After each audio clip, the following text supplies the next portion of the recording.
కాశీ, వారణాసి, ఇంకా గట్టిగా చెప్పండి కొట్టాలి ఆ పాపకి.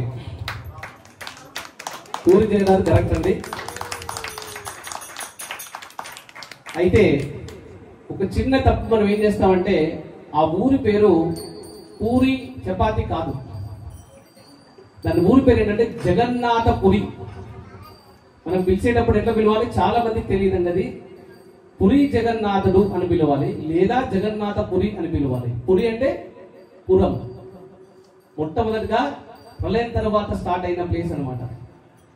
అలాంటి జగన్నాథుని మనం చక్కగా, అలాంటి జగన్నాథుని రథ సప్తమి, అలాంటి జగన్నాథుని రథయాత్ర స్టార్ట్ అయిన వారాలలో అలాంటి జగన్నాథ స్వామిని తలుచుకుంటూ చక్కగా చప్పట్లు కొడుతూ ఈ కథ స్కాంద పురాణంలోదండి.